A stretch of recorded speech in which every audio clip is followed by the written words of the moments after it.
Hi everyone, I'm Nikolai Naylor.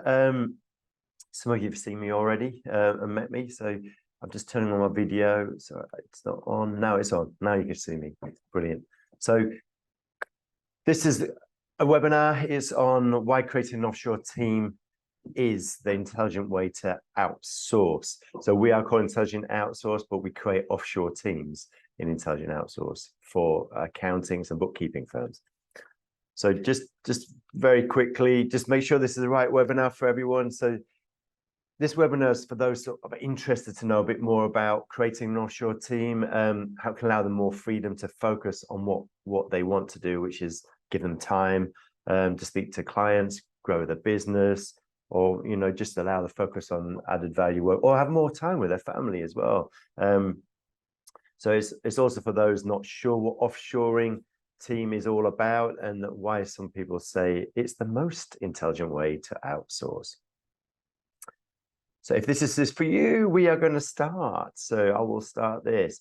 So what we're going to learn today. So I know some of you have just met Accounting Canada, but the first thing is how an offshore accounting team can benefit you. So there's lots of benefits there for that. Understanding the difference between an offshore team and outsourcing of the work, basically, so that there is a difference there. And then tips on how to ensure offshoring works. Obviously, we've worked with many accountants. I've done it as well myself with my practice, but I'll go into that in a minute. And what to look out for when you're looking for an offshore partner, which is intelligent outsourcing, obviously here, but in any partner. And then the pitfalls to avoid with offshoring. So these are pitfalls that we've seen in our partners within intelligent outsourcing. So why listen to me? So a couple of reasons why you might want to listen to what I say is, one, I have my own accountancy practice. So I have that here in the UK. Oh, not here, I'm actually in the Philippines. So, but I have it in the UK. I've grown Naylor Accountancy Services, and we've done acquisitions and everything. And I'm only working, I'm not actually doing that at the moment, but it's 2 days per week in Naylor Accountancy. And I've got Intelligent Outsourcing, which was founded in 2016. And I work 2 days, I actually work more than 2 days in that. And then I have a strat. So I'm working a lot more than that at the moment because I'm over here in the Philippines as well. And we've grown IO to over 100. And I've written the book, The Firm You Want. I know some of you have got this already, but that's so you'll have seen photos of my team here in the Philippines and also in the UK. So this is our Naylor Accountancy Services team. It has actually grown since the acquisition, so we have another 5 people in the team from that in the UK, and then another extra person here in the Philippines for now. So this is us. So we have basically 6. We're 8 client managers in the UK now, 6 accountants in the Philippines, and 2 admins in the Philippines. So 8 in the Philippines altogether. This is us doing the rhythm of the business, which is the bottom picture is the daily huddle, which is sort of in my book, basically. Daily touch point, and then we've got our quarterly review meeting. Here's the Philippines. We have 3 offices in the Philippines. So where I am now is the Subic Bay Authority area, which used to be an old Navy base. So it's a US Navy base. So it's got all really good infrastructure, internet and everything like that as well. And we also have a 3rd one in Legazpi, and where I'm going to this weekend to see the rest of the team. Accountex. So I just put a few photos in here from Accountex Canada. So it's great to meet some of you there, and also it's just really interesting to meet people in Canada and Toronto. We haven't been to Accountex Toronto, Canada before, and I was giving out my copy of The Firm You Want as well, and I did a small talk as well. 20 minutes on the flash meeting, which I enjoyed doing.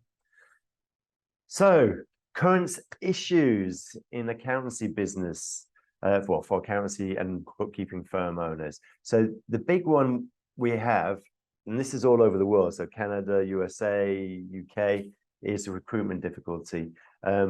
And a lot of that is because a lot, you know, some people aren't going into the industry, they going into the firms, they're going into actual commerce and industry instead, or they're not even going into it at all.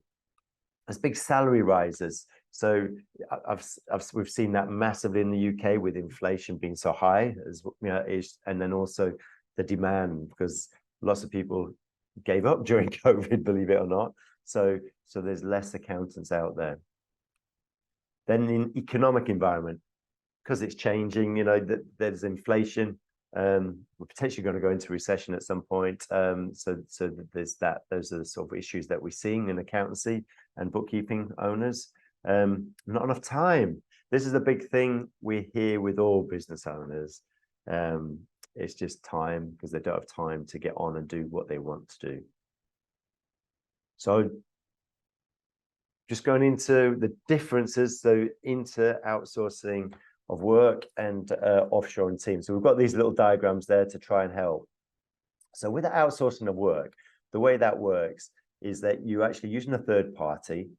It's using their systems and procedures, and you must give them the work in the sort of format that they want, and you'll receive it back to review. And then if there's anything that needs correcting, you'll send it back to them.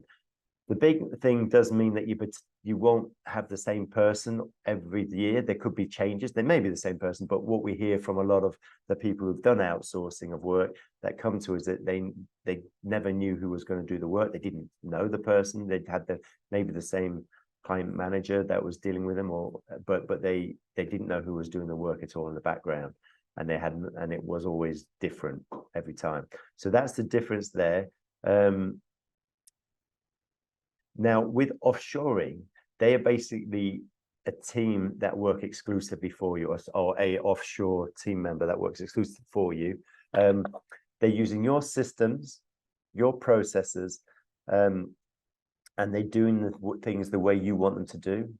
If they make mistakes, and this is what we say to all our partners, is they need to learn from them, and then when they should be learning, and then they don't make the same mistake again. So they also get to know your clients, because they're dealing with them day in, day out. If they're bookkeeping, you know, doing returns and management accounts and things like that. And if they're doing annual accounts, they will be learning what's going on. If they've done the bookkeeping theoretically for that, they'll know what's going on in between as well. So they know your client base better. They know your systems, and they also, well, you can ask them what to do. You can do different things as well. It's not just, this is what you do. You only do accounts, self-assessment. They can actually speak to clients. They can email clients, anything like that. And that's why we say it's the most intelligent way to outsource. Offshoring is the most intelligent way to outsource, because you create a team working for you using your systems and processes. And you can also grow the team as well. Oh, I've actually explained a lot of what offshoring is already, but it's your offshore team, and it only works for you. So I'll just go through this anyway. And they have someone who works. They can be in another country. Obviously, that's how it normally works with offshoring. They're more cost effective than the supply in your location. It's not to take work theoretically away from people in your location. You just might not even be able to find them in your location. And then the people that you do have in your location, wherever you are in the world, they can then focus on the clients and doing that added value. Like I said, it uses your systems, your bookkeeping or accountancy firms' systems and processes, and they can basically do anything. So for my Naylor accountancy services team, they do year-end accounts, VAT, which is the same as GST in Canada and USA, or similar anyway, and the personal tax returns. They do management accounts, bookkeeping, what we call company secretariat, which is like setting up companies, shareholding stuff, everything like that. They call my clients in their accountancy services. They call the government HMRC to ask questions of them if there's issues with the client with them, and they also answer the phones for us here. So they answer the phones for Naylor Accountancy Service here between 7:30 a.m. UK time to 3 p.m. Then after that time, it goes to our client managers in the UK, where it just gives those client managers in the UK time to have meetings with clients, to get on with their work as well. But we have admins to do that. But there's one more. Your offshore team also does what you want them to. So like they explained there with Naylor Accountancy Services, it's not just doing this work, you know, accounts and nothing else. Or no, you need to pay another bit there. They can do lots of different things. Or no, they can't answer the phones for you, or they can't email your clients as well. So there are pitfalls in offshoring, and these are sort of the major ones. The first one is lack of training in your processes. Now, it is a strategy that you have to have in your long-term plan if you are wanting to do the offshoring, and just make sure that you are on board with it. But they make sure they are trained up in your processes. What we do say, and this is just a tip, and I think I've got these tips later anyway, but it's video the training, get them to video it so they can go over it again. And then when they do ask a question, they'll have looked at the video once or twice again, just to make sure it's not been answered in there, and they can see it, and then they can ask new questions if that's required. Pitfall 2 is not committing to making offshoring work. Now, this sounds daft. If you do an offshoring, why wouldn't you commit? But we do find some partners don't commit 100% to creating and making it work in the offshore team. So we are here in Intelligent Outsourcing to partner our partners, and then we make sure it works. We have IO Academy that does the training for about up to a month before they come to you, and then anything that's required afterwards, we'll work with you to see what we can do to help make it all work, and so you have a positive impact. The big thing is to make your team in your Canada or USA, UK, make sure that they are on board as well, but with it.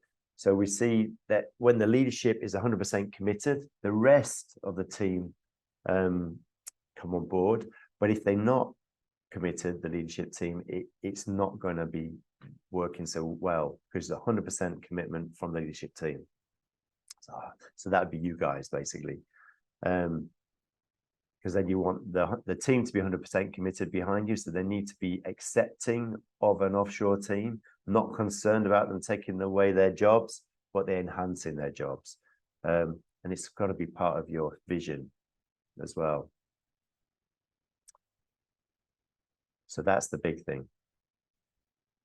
Pit 3, the offshore team not treated as part of your team. Now, this sounds daft, but what we do in Naylor Accountancy Services, we have a daily huddle. Now, you don't have to have a daily huddle, but that's with all of the team.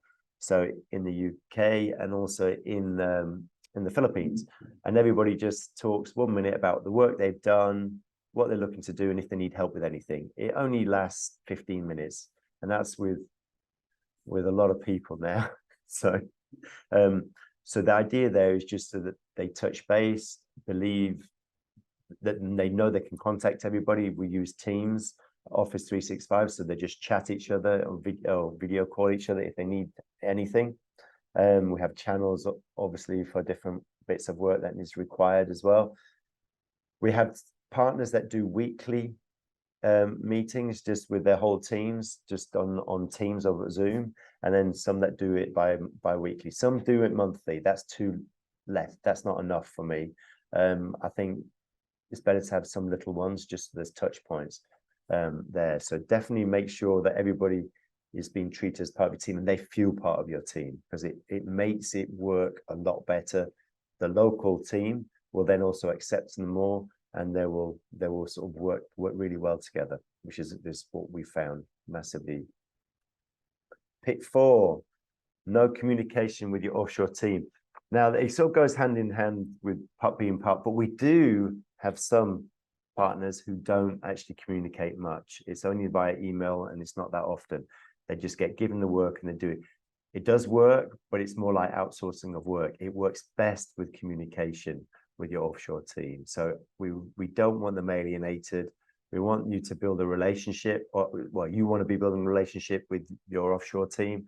It's critical just to getting the best work from them, and also the best buy-in of them into your practice, your accountancy firm, your bookkeeping firm, because then they start looking at things. They can change things as well, not, but mention it to you, obviously, if good ideas and things like that. So definitely communicate with the offshore team. Pitfall 5. So that's not letting the offshore partner know when there's an issue with your offshore team. Now, this is, whoever your offshore partner is, this is critical. Always let them know if there's an issue, because then they can come and help. We have core values. We have 7 within intelligent outsourcing. One of them is care. Another one is what is it? Accountability and also growth. But we want all those things to happen with you, or excellence. That's the one I'm thinking of as well. So care and excellence. We want to give you an excellent service, and we care. So we actually want to make it work for you. So we will work with you to make sure that does work, and work with your team members. So always let your offshore partner know if you've got any issues straight away. Don't make it a surprise in a few weeks or a month's time. So those are the main pitfalls. So you can make a big difference to your business by creating an offshore team, and it has to be part of your vision and plans. So it's a massive part of that. It is for Nail Accountancy Services, and it certainly is for the partners that are utilizing it massively and effectively. What we've had people say, this are partners that without us, without their offshore team with intelligent outsourcing, they would not have grown the way they have, and they've been very successful in growing their practices. And also, as they grow, that it's easier for them to fill the gaps or where the compliance work is required. We can get people in, good talent in. So part of your vision and your plans, and it does make a difference.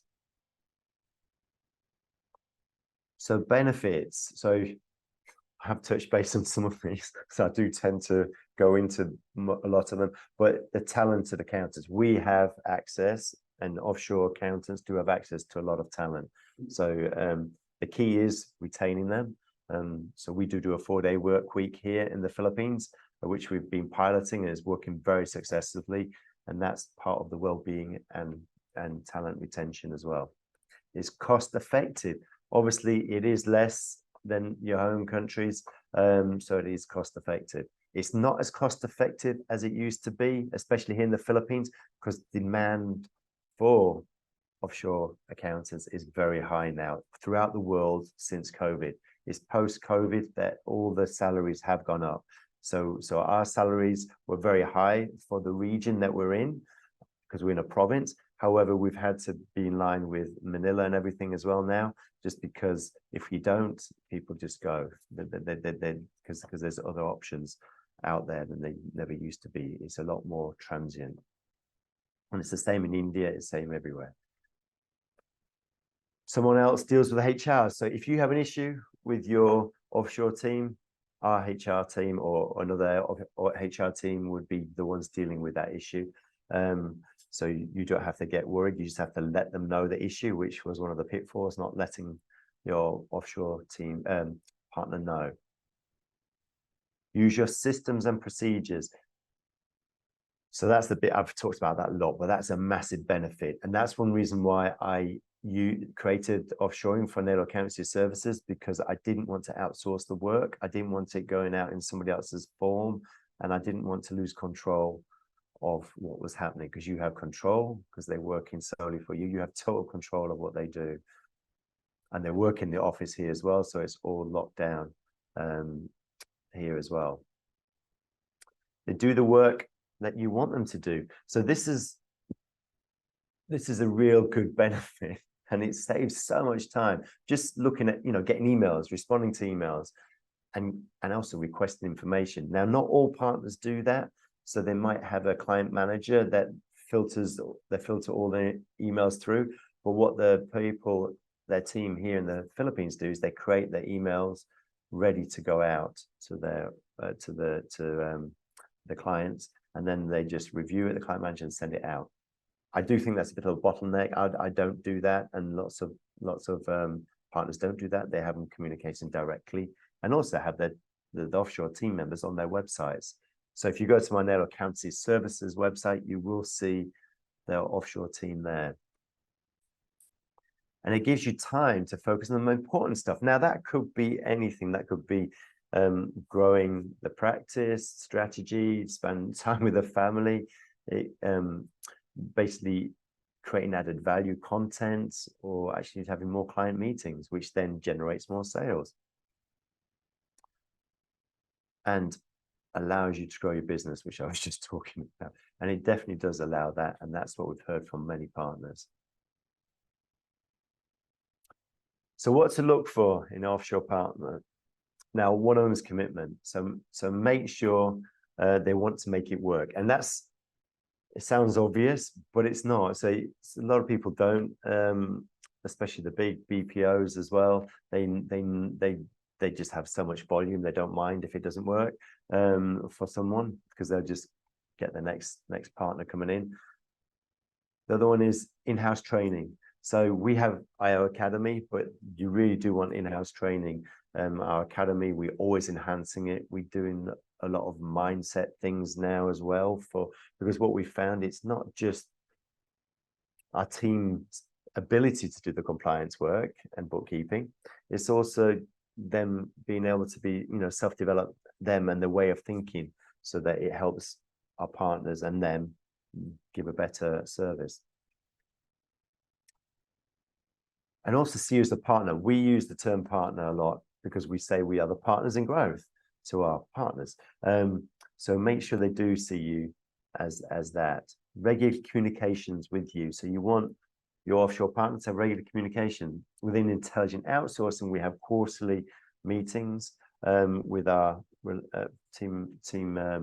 partnership team, or you would, and that we do that with our partners. And then we also have emails going out, and also we do surveys just to see how everything's going. Ideally monthly, but some partners don't want it monthly. But they're very quick questions. But it's just a happiness survey, making sure our partners are happy with the service. Offshore team work in the office. So we believe this is a very key thing, especially in this work from home environment, because of GDPR, data protection. Also, in the countries where you tend to do offshoring, people don't have offices. They don't have big dwellings, and it's not as secure. So you tend to have family members all over you when you're working. So it's not as conducive. And there's also, we've had team members when we were doing COVID and everything that were doing 2 jobs. And we've heard that with other people as well, because you work from home, you can do as many jobs as you want. Nobody knows. So people do take other jobs. It's called over jobbing. And it is a big problem, especially here in the Philippines. Probationary period for the team. You do want a probationary period. So we have 6 months. So a new partner or a new team member, you've got 6 months to change that person, for free, basically. We do want to work with that team member on this to make it work, and we want you to let us know really within 3 months. But there is a 6 month probation period. Good English. Now, that's critical for one, you need to understand them. And secondly, if you're getting them communicating with your clients, they need to be able to understand your team member, and especially written English, because it tends to be mainly emailing that partners want their team members to do, but it can be doing the phone as well. In Nail Accountancy Services, we've had team members train our clients in the UK in QuickBooks and Xero, so because they're they're experts in it, basically. You want the BPO, the offshore partner to offer talented accountants with years of training. we have that. We all, in intelligent outsourcing, but we also have graduates and things that people want, but we don't tend to do that so much. It's more with a bit more experience, but it's tailored to you. A good track record. We do have that, and anybody who wants any testimonials or speak to any of our partners, just let us know. Just direct message me, and I'll get the partnership team just to get you in touch with each other, and then they can have a conversation with you. Good internet. So we have so you always want a good internet, because most of it's done over the internet now, like with cloud accounting, with your servers, if it's in the cloud, obviously, as well, and they can dial in, or desktop hosting, which is very good. Desktop hosting is the most secure of any way of doing it. But good internet, we have 2 internets, and so if one goes down, the other one comes up, or if one isn't so good, the other one comes in. We do have that in all offices.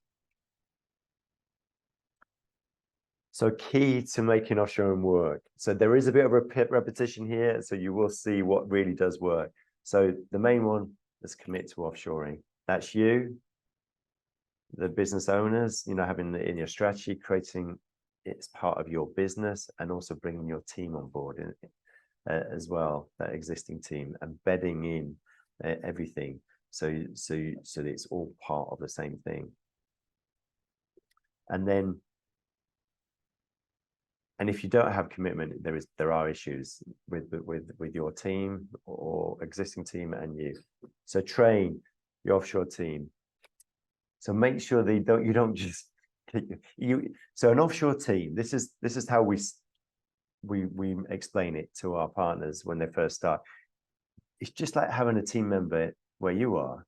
So you wouldn't just bring somebody in and just leave them there and not tell them what they need to do or train them in the systems. So if you've got a new team member, you're going to train them in your systems process and give them time to actually, sink in. They're not going to just come in and pick everything up straight away. That's exactly what we say to make sure, the key to making it work. Make sure you do train and give them time. Make them feel part of your team. I mean, that is so massive, and I have spoken about this already. Make sure existing team members happy. So I've already spoken about that, but that is so critical. I had an issue in my Naylor Accountancy Services team when I first started offshoring and creating that, because they didn't think it was going to work. They didn't think they'd understand what in the UK Boots is a chemist pharmacy. So they said, oh, they wouldn't know what it is. They won't know where to post it. So all I said is that they'd Google it, and that's what they did. They just Googled it, and they find out exactly where things should be posted. So there was a lot of, she actually left, the lady who was against it, and it actually had to happen. She had to leave because she just was totally against it. Otherwise it would never have worked. Regular team meetings. Now, I always stress this because I see it with existing partners now, and we always talk to them with our partner team with them. We really want you guys if you're partners, to talk, have regular communication with your team members, like meetings. Daily is too excessive for some people, but weekly is good. Bi-weekly is okay. Monthly is too little. So in my opinion, personal opinion, but it is very critical that. So make sure you regular meetings and have them in an office. I can't stress this. This is my take on this. It's all well and good having work from home all the time, everywhere around the world, but it doesn't work 100% in all locations. And even in the UK, USA, people are coming back to the office. My wife now has to work in the office 3 days a week. I've heard of other people, she doesn't want to work 3 days a week in the office because it's an hour and a half commute each way. So it's in London. So I totally understand that, but I also understand why they want people in the office as well. But a lot of theirs in the office is security as well. Inform the offshore partner when issues. I've mentioned that is so critical, because you want your partner to work with you to make things work, because it works, guys. Offshoring works because that's why we've had success in helping other accounting and bookkeeping firms grow. All right, we are going to do an office tour. I hope you all want to do this. We're in. We're just going to get. I'm just going to get the lovely Luther just to come on. So he's going to just take you. I'm just going to go off. So I don't know if you can see that. I'm going to stop sharing, and then you can actually see there. And I'm going to come off video, and then you can see the full. Why we do this, guys, is because. So this is our office. We have another office further on. We have got space here to grow. Our team members, everyone has like 2 screens. We have lovely teams there. So there's like 4 in a team there for 1 partner. This is our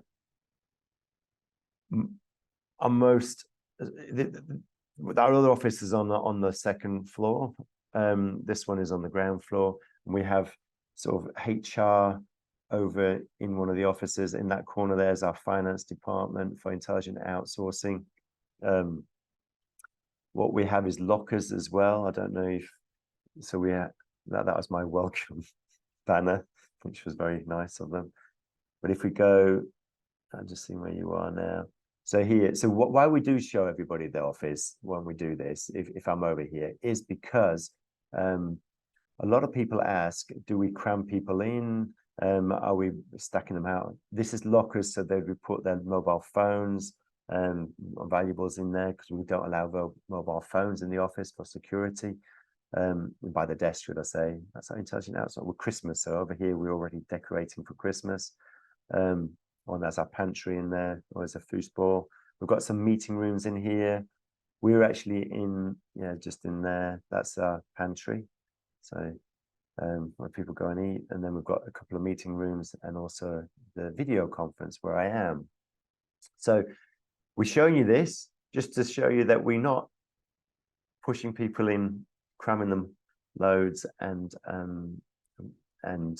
we do really look after our team. So we are. I also really value the team and their core values. We're actually try and give back in the community as well, as much as we can. So tomorrow we actually do litter picking along the beach here, and people are volunteering their time, their free time, to come and do that. So I'm just going to share my screen again if I can.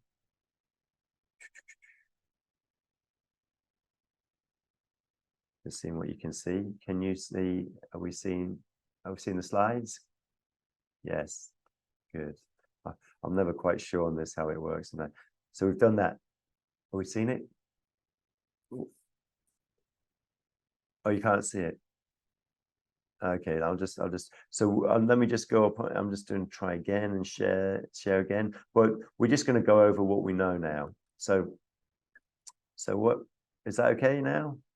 Great, thank you, guys. So now what you know, the benefits of offshoring a team. Yeah. The difference between offshoring the team and outsourcing work. So I hope that's clear now. The pitfalls to avoid. Tips on how to ensure offshoring works for you.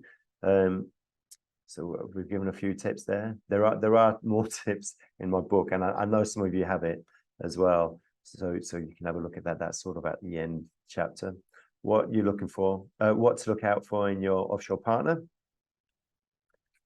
Now, just very quickly, just ask, has this been useful to you? Have you learned a lot from it? And do you want to sort of know more? So there's 3 methods. So you can meet up with a sort of partnership team, client relationships, by 2 methods if you want. You can direct message me on LinkedIn. So I'm on LinkedIn quite a lot. And then also you can reply to the email that you've got from for this. And then you can also go to our website. I'm going to give you a bonus here as well. So I know some of you have the book, so this isn't a bonus to you because you've already got it.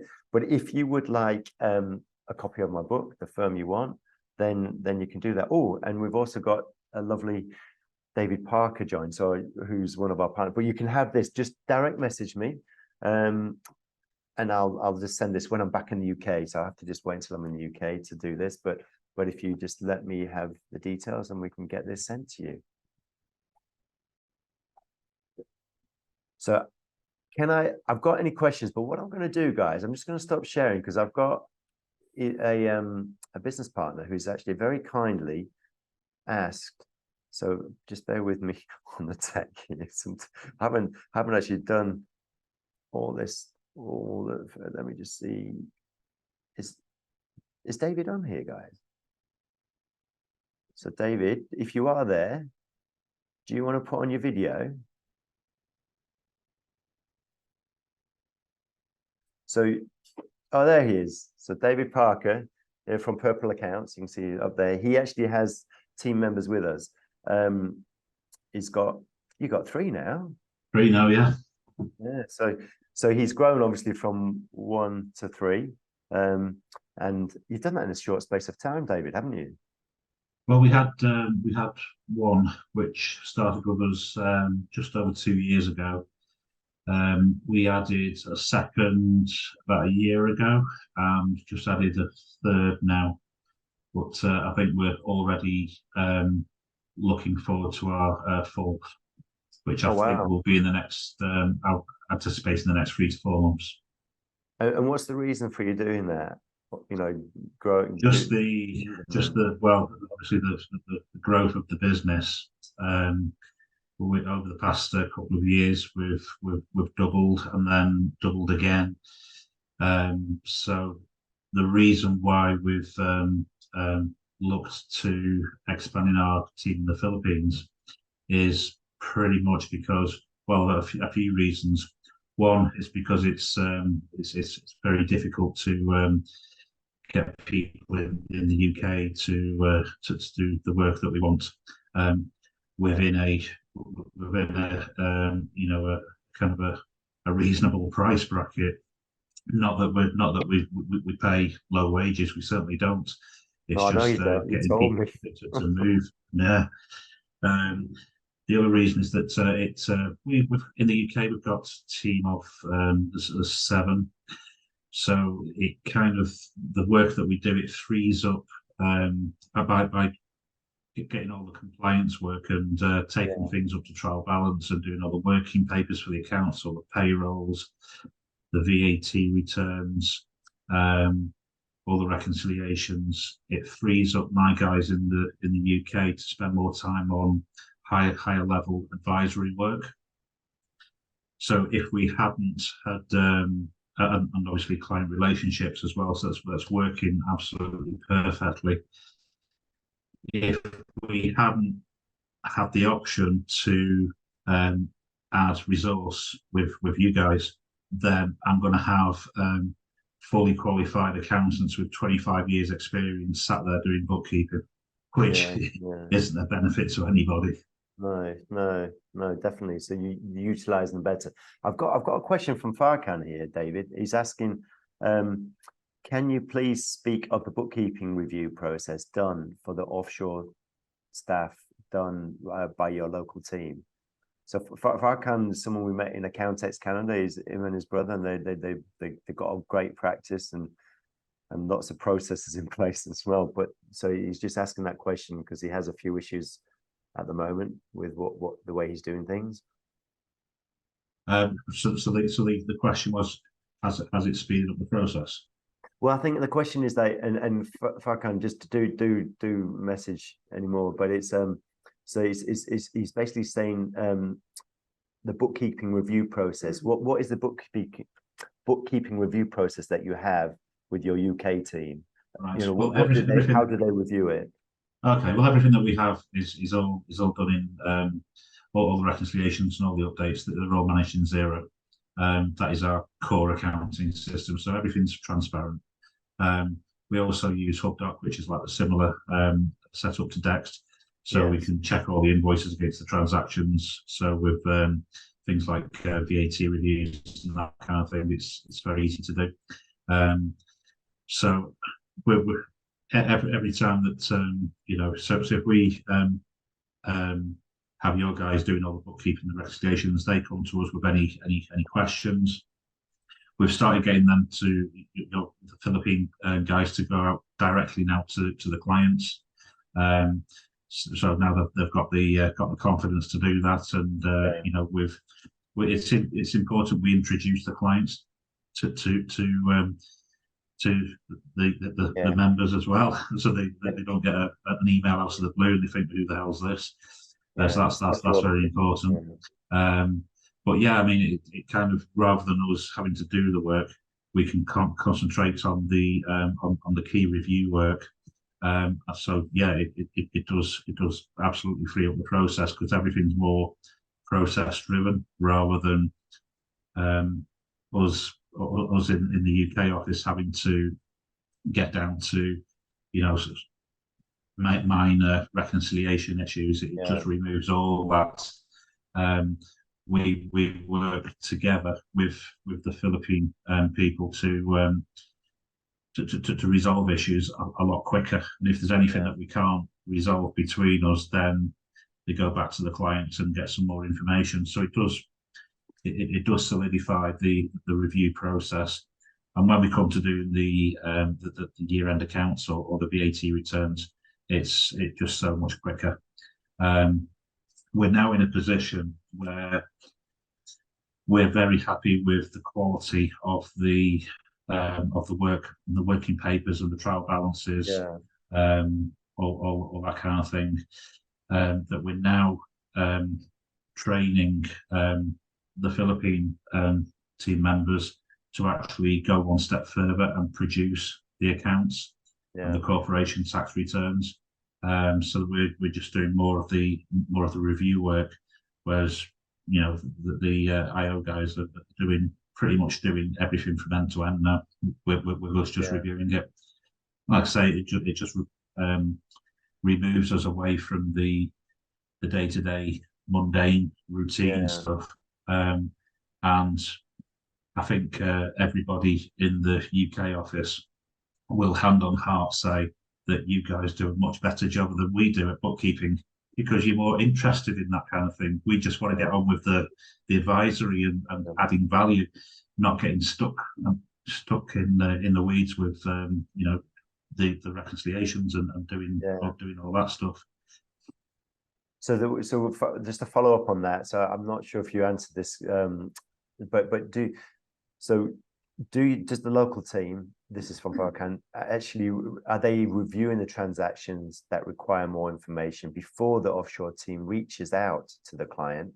Yes. Or is your local team reviewing the work after the offshore staff has reviewed transaction with the client? We review it as if they were sitting in the office. It's an ongoing process. So we have two team meetings every week, on a Monday, not Monday, on a Tuesday and a Thursday. So with the Philippines office and the UK office, any questions that they have, we run through it then. If there's anything outside of those times, then again, we just jump on a quick Zoom call or fire a couple of emails and see if the issue can be resolved. So we're reviewing things as we go, and if there's anything that we can't resolve during that conversation, we'll say to Rhoda or Vincel, we'll say, if you can just go back to the client, get some more information on that transaction, and see if that answers the query. But I mean, I'll let you know what I do, but in their accounting service, or what we do, not me. But you're not reviewing the bookkeeping, are you? You're letting them do it, and then they will go to the client for information. So the review that you do is mainly when you sort of doing year-end accounts, or if they've got a problem. Is that correct? Pretty much, yeah. I mean, I mean, especially Rhoda, she's been with us 2 years. Vincel, she's been with us a year. We trust what the quality of the work that they're doing now. In the early days, it was a lot more hands-on and reviewing exactly what they did.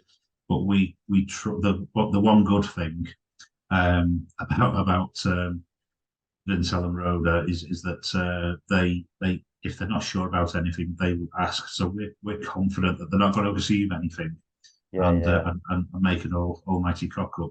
But anything that if there's any VAT returns, we do have a cursory look over and see, if there's anything that jumps out. So, but they're really good. We have that ongoing communication, which is what you were saying before. The communication element is crucial, and making them feel as though they're part of your team. So you're building that trust of the quality of the work that they do. And I know your team do, because I've just been talking to them today. Right. I said, so guys, I didn't even know I was going to get David on this call. I literally just reached out to him this morning just to see if he could join this call. But Farkan, so what David is saying is that he doesn't actually, they did used to review him, but they're not doing it at all now. It's only when that, David, if I'm wrong here, let's just say, but it's only when there's the team have an issue that they'll let the team in the UK know, and then they will advise them on what to do. And then I think it's mainly just on the year end that you do it. VAT is the same as GST. I'm sure you know that, Farkan. But what I'd say with the Naylor team, Naylor Accounting Services team, Farkan, what we do there is we don't get involved at all unless there's a problem, because they just get on and do their VAT, GST returns, everything like that. When it comes to the year end accounts, that gets reviewed by our client managers in the UK, and then they sort of look at the whole thing there. Obviously, if there's been any issues, then that gets resolved. But but they've been doing the bookkeeping, and we've got lots of people training them for quite a long time. So there's not really anything that we do the reviewing on. In the start, Farkan, I would suggest you do, like David said, just to build up that that they're doing it how you want to, which is part of the training process. But once they're trained, it all depends on how you operate. But you may not need to do that because it's the same person doing it each time. Well, we have them to prepare working papers, so we can cross-check things really from the trial balance through to source documentation, bank reconciliations and control accounts. So as long as all that, we just manage that in an Excel template, and as long as everything cross checks, then that gives us peace of mind. Yeah, and that's sort of in the year-end accounts when that's happening. So I don't know if I can. Oh, great. It's not just year-end accounts, but it's also on a monthly basis they update the payroll control accounts, the BC control accounts. It's all done as we're going through the year, so there's no horrendous surprises come year end. Yeah, no, and that's exactly what we do as well. Like the payroll, the PAYE accounts, so that the payroll accounts, the balance sheet against what's actually gone out, and the same on the VAT. There's monthly recs on those. So cool. So just see any other questions, guys, or anything else you want to say? I've got a few questions here. Oh, there's one more. Oh, I didn't see that. Let me just see. Where are you? Where am I? Oh, I've lost myself. Sorry. I'm trying to find the questions.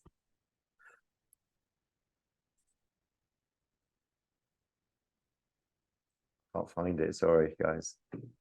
Is this Farka? Oh no, I've got it. Have I got it? No, hang on, bear with me. Oh yes, I've got it. Oh, there's a follow-up question. There's also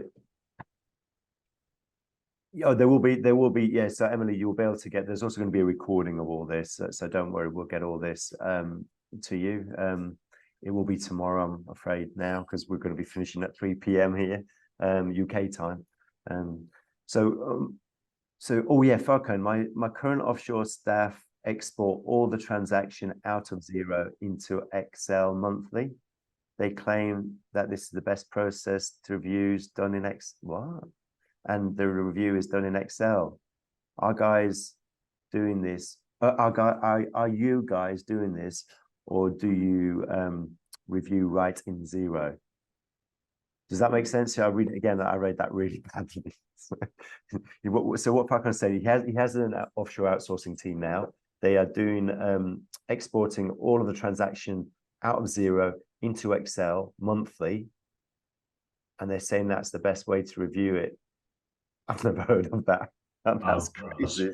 It sounds absurd to me. It sounds, yeah. It sounds a bit like job creation. So the answer to that, Farkan, I don't know any of our partners that are doing that. I've never even heard of that, Farkan. So that just seems like they don't understand zero. No, I don't understand that one. Why you do that? That's why you have accountancy system like Xero or QuickBooks. I mean, they're brilliant, both of them. So it's a lot easier to cross-check in Xero. I can't understand why you do. So sorry, Farquhar. I'm just thinking because you've got the bank rec in Xero, so you can get them to do that, and then you can get them to do balance sheet checks. So we do have my team, like David just said, like the PAYE, the payroll balance sheet check and the VAT check monthly as well. My guys check it to the HMRC, which is our sort of government gateway as well. I'll go back and ask them specifically why. Oh, he's laughing, saying, "I just needed the confirmation." I think Parker, you thought that was a bit crazy yourself, but yeah, no. Well, I'm glad you thought that as well, David, because yeah, I've never heard of that. Cool. Any other questions before I've got some that sort of frequently asked questions I will just put forward to you guys if not. And then if you've got anything, David, you're welcome to butt in as well. So what was the frequently asked questions that I do have is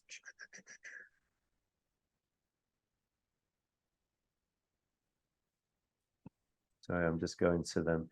So what training do you get and does an offshore team have? So depending on who you're with us, what we do is we have our academy, which does we do sort of Xero, QuickBooks certification, whichever one is required for you, and then we also do sort of your local taxes, a review of that and learning of that.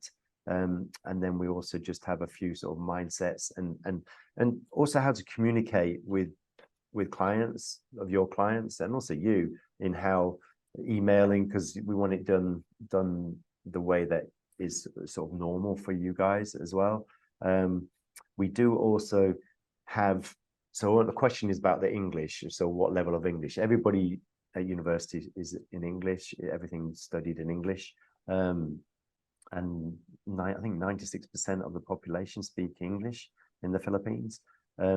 If you want somebody to answer phones and stuff, then you need to let the partnership team know, because then they'll find somebody who is very, very good at English, because there's obviously different levels of English everybody has.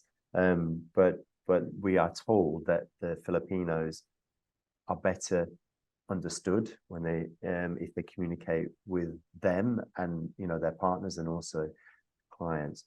Can they communicate with clients is something we've always been asked. I've mentioned that loads. That's one reason why I mentioned it. So the answer is that yes. David's just said that he's doing it. Your guys, do they talk to clients, David, or is it just email?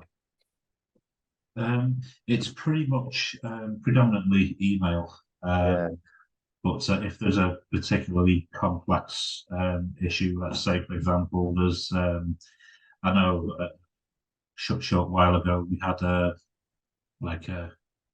year's worth of bank reconciliation, all sorts of foreign currencies going on over 5 years. I just heard 5 years. They told me that you had a box with 5 years of bookkeeping. Yeah. Vincent just had to put that all in 5 years. Yeah. So there were some complicated issues there. So yeah, rather than be the go-between for quite a lot of queries, we introduced them directly to the client, and they arranged a Zoom call directly with the client. We could jump on if we wanted to, and get those issues resolved quickly. Yeah, and one thing I'd say to everyone is, if you do want your offshore team to speak to your clients, wait until you've actually embedded them and you're happy with them. Start with emails first, and then so that they're confident as well. Is that what I mean? That's what you've done, David, as well, isn't it? Yeah, we always kind of, certainly for the first 6 months, will be the go-between, so that we're confident that it's like with any new member of staff, regardless of where they're located. We need to get comfortable with what they're asking is reasonable, and they're not annoying the client with silly questions. Like I say, it's same with whether there's somebody in your own office or whether the Philippines or India or wherever the case is, same principle. So true. So Emily, your question is, are costs fixed? Yes, they are. So I mean, they do go up every year by inflation. We have at least that, and also they will go up if the team member is growing as well, because otherwise you'd lose the team member. So but that's just sort of with inflation. What we do, just so everyone knows, so there is a fixed fee for them, the team member. With that, it also includes a 13th month bonus. So everybody in the Philippines has to have a 13-month bonus. So we do that on a monthly basis because it's prorated. So it is that one monthly fee that's in there. We do have hampers every Christmas, which we always ask partners if they would like to do, because over here it's a massive thing. Like they always get a big ham. It's very American. So I don't know what it is. It's not really something we do, David, in England. Have ham for a massive lump of ham. Well, I always cook a ham on Christmas Eve. It's tradition in my house. Do you? Do you? Yeah, I've cooked it for years, and the kids. I said to the kids, "Oh, we're going away this year. Might not do a ham." And obviously, I was lucky to get out of the room. Wow. No, Yeah. I've not known anyone from the UK. I never knew that. I've known David a long time, and I never even knew that, because normally it's turkey in the UK or pork sort of coming in now. Oh, we still have turkey on Christmas Day. Oh, do you? Yeah, Oh, but this is a Christmas Eve thing. oh wow. Oh, very good. Emily, does that answer your question? If not, just ask more on that. I mean, Emily, it's also worth speaking to client, our partnership team, just done anything like this as well. It is all varied depending on what you're looking for, and also on the talent that we get for you, because it depends on the expectation. So it is a full-time member. We do part-time, so 2 days as well. But it works best if you have a full-time member. We do a 4-day week, so they work 36 hours within 4 days. So that's how it operates here. We've only introduced that, but that's for retention and well-being of our team members. And David, that's worked well for you, hasn't it? You haven't noticed? Yeah, I had a couple of minor issues at the start.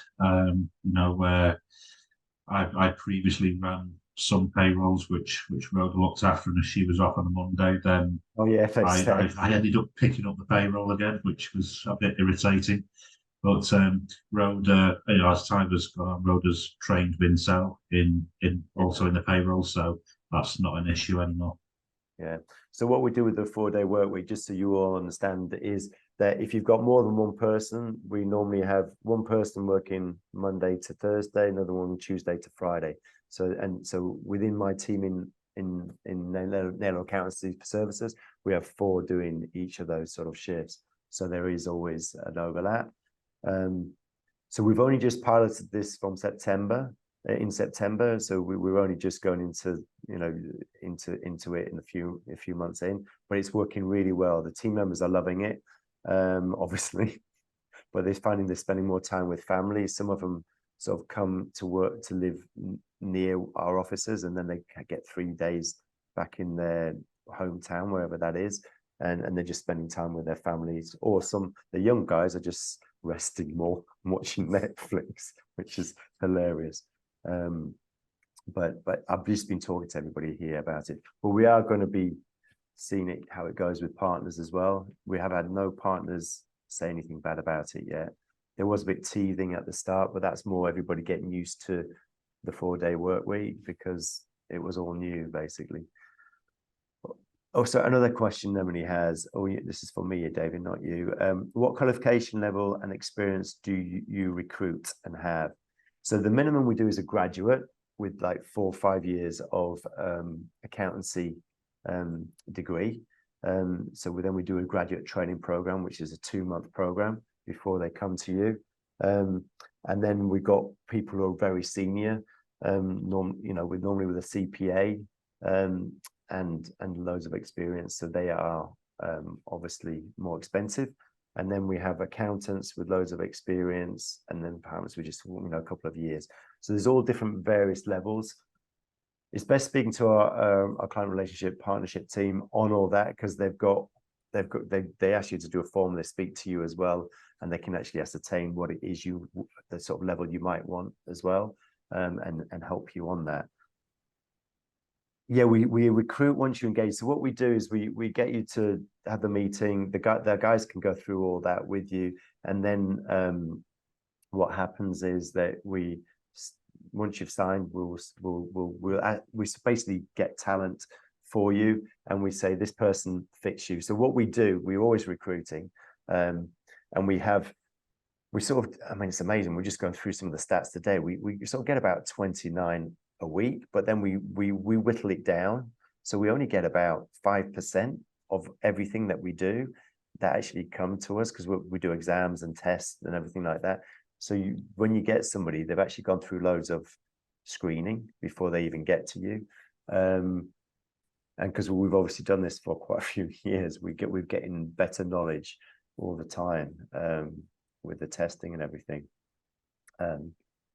I'll just add to that as well. So there's a question before about the training, which is kind of ties in with the recruitment as well. The team members that we've got have been recruited really well, and they've got a really good attitude, and they have a desire to progress. So I don't know if I've had a conversation with AJ a couple of days ago. Nick are probably already aware, but both Rhoda and Vincel, they've expressed a keen interest on progressing their skills now, so that they are preparing accounts, and also they've expressed an interest in qualifying further for either CPA exams or ACCA, which I'm fully supportive of. Yeah. So on the whole, not everybody's like that, and then some people are just happy doing what they're doing. So it all depends on the individuals, but most of them are wanting to, and we do look for mindsets that they fit our culture as well, because we have got our own culture here, and you know, Vincel, Rhoda, and Joshua, they all fit that, which is the people that work for David, basically. So do you recruit again with partner, or do you already have? We do recruit for you. We've got loads of people in the pipeline. We've actually got 7 active in our pool right now, so they're available. Once they activated, they'd obviously have to hand their notice in, so that's normally 30 days notice period. So Emily, there is the potential to move quick if you want to, but we say so within 3 months we can get you somebody. We may be able to do it. We normally do it a lot quicker than that, but we say within 3 months, just in case there's you know, they're on 2 months probation, not probation, notice period, but it's normally 30 days notice period. There may be some people available instantly, but that seems to be more rare. Does that answer your question, Emily? I hope it does. If not, just let me know. And do they pick up quickly? That's a question we get asked a lot. So the answer to that is yes, they do. I mean, they did for you, David, didn't they? Yeah. We had right at the very start, we hired a CPA who he started off well, but seemed to lose interest very quickly, because I think that's what he was just bookkeeping, and I don't know, he just seemed to go off the boil. But when we started giving him more accounts work, it quite quickly transpired that he couldn't do accounts work. So we worked with you guys. We got him off our team. You dealt with all that, which was you know, a big headache saver for us. Anybody who knows me knows that I don't like HR and the issues that comes with it, and people matters. So that was brilliant. It just allows me to focus on the business. Yeah. But We also had Rhoda at the time, and she was quite new. Yeah, So we wondered how she would react to that. yeah, But the support that you guys gave her and we gave her to give her that confidence that she does know what she's doing, and to ask any questions and to feel that she's part of our team.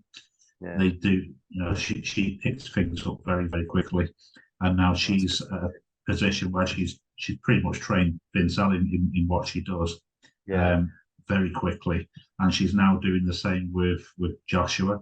yeah. So she's coming more now as like a team leader. She's almost managing the team there now. She does. I mean, even speaking to her today with all three, she's definitely the leader of them. Yeah, yeah, and So I think the three of them they just seem to be a really nice unit that is gelled. yeah, no, they are. They are. Yeah. Well, what I'd say just for every, I mean, like David said, he had issues at the start, so there can be issues. But this is why I say you want a BPO, a partner who's actually going to help you and make it work, and that's what we do. So it doesn't always work. We've actually learned, because that was quite a few years back now, David. But we're learning, and that's why our recruitment is better and it's getting better and better. On recruitment, when the first person is always the most difficult. So you have to train them more. Once they train, I mean, like David, you just highlighted this massively. Once you've got one person, they're the ones that train the next, as long as you train them well. So they train the next lot. So it actually doesn't, your local team don't need to get involved at that much at all in the training. And that's how we found it in Naylor, and we see it with other partners, that first one. And then once you've got two, it's easy, so much easier. You don't have to worry about anything on the training side, apart from getting the system set up. Yeah, the other good thing as well, which you recommended from the outset, is to document all your training and all your processes. So there's a systematic method to follow. And that's going to be different for every single firm. But as long as you've got your procedures documented for everybody to follow, that is quite key. Yeah, no, absolutely a process, and get them. If you haven't got process written down, I'm sure if I can, you do, because I saw what you had at the conference. But if you don't, you get them to write it. So it's like, if you are training them, get them to video it, like I say, so it's all video, so they can go over it, and then get them to write it up. You can just review it, and then they can maintain it, and they can create more. Because a lot of people say, "Oh, I can't do offshoring yet because I haven't installed my processes." But you don't need them. You don't need them written up. All you need to do is be able to train them, video it, and then get them to write it down themselves in Word, and then or whatever it is you've got, a system like we have Suite Process in Naylor Accounting Services, and then you've got them straight away. And having an open and fluid communication really helps with that. But it just helps to avoid any misunderstanding as well. Yeah, and that's where the communication is critical in having it work in offshoring, because you want them, like David's team, feel part of his team, and they will go to them with any issues. So it's Stuart, isn't it? It's Stuart. Who's your, is it client manager? Is it Stuart? Oh, so Tom's the main guy that they deal with. Sorry, Tom. Yeah. Tom. So But they've even now got branded coats and pens and all the rest of it. I saw. Yeah. Which they're delighted with. I saw the mug. They like wearing their winter jackets in 30-degree heat because it's cold apparently. It's air conditioning. I still don't understand why we can't work it out. Air conditioning. It depends where you sit in the office, unfortunately. So I've got some other questions here just that normally get asked. A lot of people ask this question: can I visit the team in the Philippines? And the answer to that is yes. And we've even asked it in Accountex, Canada, so in Toronto. So yeah, the answer is yes. We've got somebody over right now from one of the team. It's actually not the owner; it's one of his team members. And what he does is he's offering it as an incentive for his team, like after 3 years, he will send them to the Philippines to see the team. So that's why she's here now. And Tom, he's scheduled to join you at some point in March, April when you next go over. Well, it'll be May. It'll be May for me. May. So yeah, I've mentioned that to him. So we're going to arrange that. So Tom will come over to the Philippines as well and visit the I didn't team. know that. I didn't know that. Yeah. May. So if anyone wants to come out, this is the best time, November, December, because it's cooler. It's like 25 to 32. So whereas May's a bit warmer, but it's still good. It's not too bad. You don't never want to come in August. That's the rainy season. That's Dee came, who works with me. She came over then for 2 months, and she had so much rain. Well, he's delighted that we're letting him go and visit, and yeah, it's one of those things that will help to retain really good quality staff, and he is really good quality staff. Yeah, no, I know you said about Tom, and that's the reason why it's Matt, the firm, and he's always, he's happy to talk about to any potential partners as well, if anyone wants that. Obviously, David's here. I'm sure David would be happy to talk to you offline. I haven't asked him, but I'm sure he would. Yeah. So the other thing we always get, and I won't go too many more because I think we're sort of going over time now, but is how the team members treated. So that's why we did so a lot of people ask this when we meet them, especially in conferences, because they hear of a lot of offshore outsourcing companies not treating them well and shoving them in and working them at load of hours. We do the 4-day work week, so you can see well-being is big for us. You've seen our offices here, and we will be getting busier in there as we grow. So we've actually expanded to 3 offices so that we can grow quickly, because over here it's very difficult to get offices quick. It takes almost a year to sort an office out because of the bureaucracy. So we've actually got that ready to grow. So I hope, if you've got any issues or any thoughts, or did have issues, that you can sort of rest assured that we do look after our team here. In fact, the labour laws here, if they're followed, are more stringent than the labour laws in the UK, David. Yeah, I believe so. Which is, I sort of sometimes can't understand it sometimes, because I know because a lot of people work 6 days a week here, most people, so they only have a day off. So, but it's so stringent on us for certain things that we do, just because of the practices we do, and it becomes the norm. Now, I'm just seeing if there's any other questions that I normally get, and if there is anything else, guys, just put it in.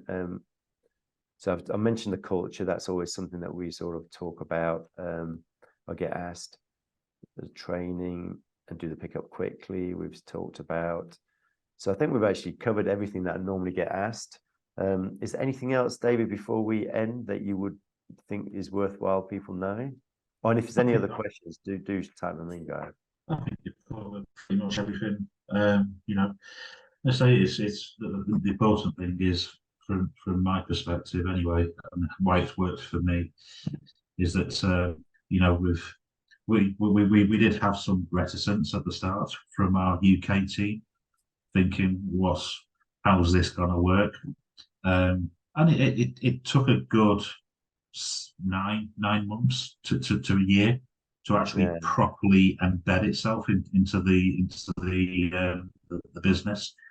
That's when it really started to kick on. So once you've got all your processes, you've got your team member who's comfortable, you're confident in what they're doing.